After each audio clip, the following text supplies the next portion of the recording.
Hey guys, it's Tamara. Thank you for coming back to my channel. Welcome back. We're going to be talking today about the differences between autism spectrum disorders or Asperger's and trauma symptoms. A lot of you emailed me, sent me tweets, sent me messages on my website asking that we talk about this topic.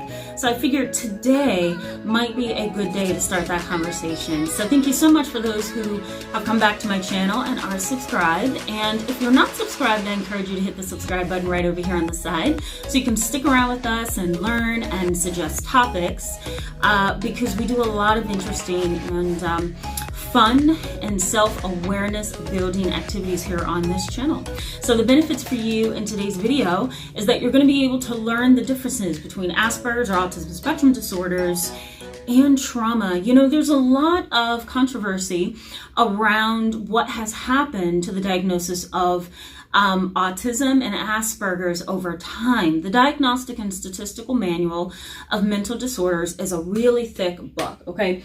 It almost looks like, I have a bunch of books over here, guys, so it's interesting that I have something that's similar to a DSM. So here's what a DSM looks like, okay? This is one of my crisis manuals, and it has everything I need to know in here about crises that may occur, but the DSM is a little bit thicker than this, right? So if you can see the thickness of this book, the DSM is a little bit thicker than that. And there's a manual of the DSM that's this thickness, okay? And so the DSM really is a manual focused on classification, really trying to give medical practitioners and mental health professionals a language. And so the DSM was updated from the DSM-4 to the DSM-5. And in the 5th version, the diagnosis of autism was changed and altered. What happened is autism used to be seen as a category, and there were small categories in the category of developmental disorders. Developmental disorders are things that occur at birth or things that occur shortly after birth, and it affects the child's development, early childhood, middle childhood, adolescence, and early adulthood, and it can continue on for many, many years. So the developmental category in the DSM included autism. And autism was seen as autism from, the category of severe, the category of Asperger's. You would be put into a category if you were diagnosed with a disorder of autism or Asperger's. Asperger's like way up there, and then severe autism is way down there, or autism is way on the other end. And so people kind of saw an autism spectrum disorder as you either had it or you didn't. Right? When the DSM updated itself, or we updated the DSM to the 5th DSM, or the 5th version, autism became more of a spectrum. And so on that spectrum, think of it in terms of a scale from 1 to 10. 1 is the worst, 10 is the higher functioning end of everything. So autism is now seen on a spectrum where you have severe autism, you may have some other developmental stuff in between, then you have moderate levels of autism or moderate levels of social disorders or challenges, and then you move up to the higher functioning, which is Asperger's. Now, it's not called Asperger's anymore. It's called high functioning autism. So the way that we talk about and kind of conceptualize autism spectrum disorders have changed over time. Now, if you want to incorporate trauma symptoms, that's where it gets a little bit more complicated. Trauma symptoms can have the very same symptoms and expression as an autism spectrum disorder. When you're on that spectrum, remember that, keep that in mind. We no longer see autism as you have it or you don't have it, black or white, polarized. We see it as a spectrum. So where along that spectrum is your autism? So when you think about that long spectrum and you conceptualize it as being on a scale from 1 to 10, 10 being the highest, if you go along that scale and you compare it to trauma symptoms, it begins to look very similar. And that's where things get complicated. It begins to look very similar. Okay, I'm going to point out some of those similarities so that you will have an idea of why these two disorders seem to either mesh or they collide, and sometimes there's misdiagnosis, and sometimes there's confusion, and parents get things confused, and providers. So it gets really complicated. All right, so let me give you some symptoms that tend to overlap. So the number one symptom that tends to overlap with an autism spectrum disorder and trauma is inattention. Inattention is the inability to have attention for long periods of time. And for kids that have autism, they have a lot of sensory processing issues going on. That's another thing that tends to overlap, the sensory processing piece of all of this, right? There's too much stuff coming into the ears. There's too much to look at, right? There's too many smells. There's too much stimulation all around me. And some kids get so filled up with all that stimulation that they begin to do what's called STEM. And STEM may be like they do their hands like this, or, they may rock, or they may, do something else like hum. A lot of kids with autism hum, right? Some adults who are on the lower scale of an autism spectrum disorder, they hum as well. It's stimulating to them. It's soothing. So kids who are inattentive, they can be inattentive, and even adults, because of post-traumatic stress disorder. Fight or flight responses, right? The body kicks off its fight or flight response sometimes when it doesn't need to for people who have PTSD. All of that could lead to inattention. Another one is social challenges and what's called theory of mind, TOM, theory of mind. It's an autism spectrum or developmental term to refer to an inability to understand sarcasm and puns. You have a very hard time tuning in to what somebody else is saying. There's also a lack of empathy, not because you don't care, but it's because you can't conceptualize how to care. And it's really hard for individuals with an autism spectrum disorder and those who have PTSD sometimes to put themselves in the other person's shoes or in the other person's mind and feel kind of what they feel or imagine what they could be feeling.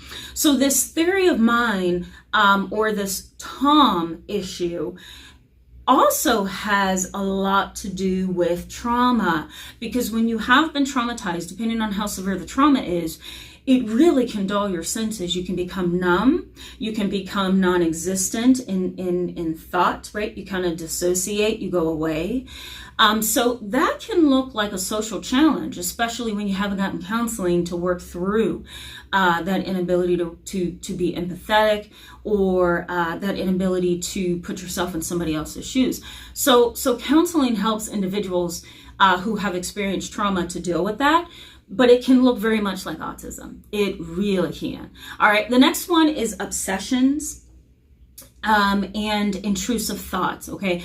Obsessions and intrusive thoughts can also be a symptom of OCD and anxiety, but it can also be a very, very prominent feature of trauma. If you've been traumatized, or you have an abuse history, or you were in a terrible car crash, you're gonna get flashbacks, right? And they're gonna come in, and then they're gonna leave. They're going to come in and then they're going to leave at moments where they don't need to. So it becomes intrusive. Then you might grab a hold of that intrusive thought and then think about it over and over and over and over. And we call that rumination, but we also call that obsession. And so when an individual with autism struggles with this, they're going to have a really hard time getting off of this cycle, right? This merry-go-round of over and over and over thinking. When I have seen kids that have an autism spectrum disorder, I was a supervisor at an autism clinic about 5 to 6 years ago. And I oversaw staff who were taking care of kids under the age of 20 in a classroom in a summer therapeutic program. And a lot of those kids were obsessed. They were obsessed with like little gadgets. They were obsessed with the thought that would get in their head. They were obsessed with something they heard on the news or on the radio. And it was really hard to move them away from that obsession.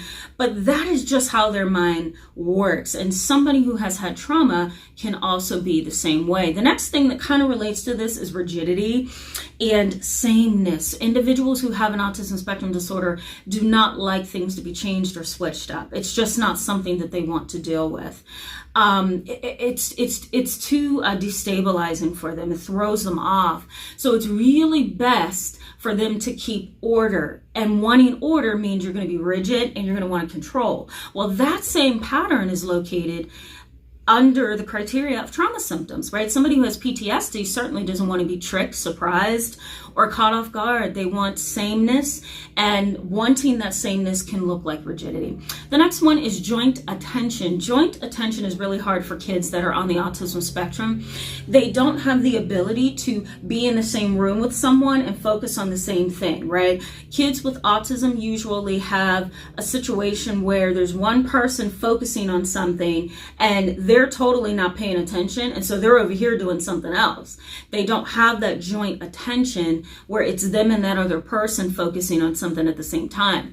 You know, that person's going this way and they're like, hey, look over there, did you see that? And the person with autism is like, nope, what's over there? Oh, look at that, you know? And so individuals with PTSD or trauma symptoms also struggle with that. Remember, they struggle with inattention, and sometimes that inability to have joint attention is due to inattention. They really cannot zone in and pay attention. The next thing, and this is more specifically for kids, parallel play, that's sitting next to another child and playing at the same time, maybe sharing in on that play activity. Kids with autism, they go their own route. They want to be over there somewhere in the corner playing while there's another child over there. Individuals who have a trauma history, youths or youngsters who have PTSD or some kind of trauma, they're also that same way. They would rather isolate and sometimes withdraw, as opposed to interacting with the child in the moment during a play activity. I don't want this video to be too long, but the next one is restricted speech or eye contact. Individuals that have an autism spectrum disorder can struggle, depending on that spectrum, depending on where you are and where that person is on the spectrum. They can have a really hard time with speech. Their speech is restricted. They either, talk at late ages, or they may have a speech impediment, or they may even have a different, speech pattern. Where they sound different. I once had a kid who had a phonological disorder, and he had a lot of speech issues. Wonderful kid, but he sounded like he was from the UK, and he was not. He was born in the United States and lived in Canada for many years, but he sounded as if he was from the UK. He had a restricted and altered speech pattern. It was very interesting. So a lot of people on the autism spectrum deal with that. Well, guess what? A lot of people who have been traumatized also have restricted speech. Sometimes they don't talk until later stages. Sometimes they're catatonic, meaning that they lose the ability to interact in their lives, right? They become mute. There's also the idea of selective mutism, or not really hearing. It's not that you can't hear. Everything is working properly. It's that you choose what you want to listen to and you choose what you want to tune out. And sometimes the mind and the brain does that unconsciously, so you don't know you're tuning out. So all of these things can happen with kids who have autism, adults who have autism, teenagers, and also individuals who have been traumatized. Learning disabilities, dyslexia, all of that can also be present in both disorders. Depression symptoms and anxiety can be present in both disorders. And there's other things like hallucinations and delusions can also be present in individuals who have trauma symptoms, but it can also be present in individuals who are diagnosed with a developmental disorder, such as autism spectrum disorder. So, as you can see based on this video, autism and trauma are this close. It's really hard to figure it out. That's why there are specialized tests, assessments, and very experienced individuals who counsel and treat and manage the disorder, whether that's autism spectrum or trauma. And they do it the right way because they're trained, right? It's really hard to tease it apart. And that's why I highly discourage many of my clients, my YouTube subscribers, my personal associates, not to diagnose or not to start throwing around labels, because it's really hard to decipher between the two. Now, there's one more thing I was going to say too, but there's one more thing that I want to add to this. We also have to keep in mind one important thing, that trauma is not something that you are born with, and autism spectrum disorder is. So I want to make sure that you understand that trauma is not something that you are born with. It's something that happens to you over time, and the symptoms of trauma can be acquired over time depending on what your experience is. Now, autism is a developmental disorder, so it's going to be there from childbirth on, right? So that's a very important part to keep in mind. Autism spectrum is developmental. It's there at birth.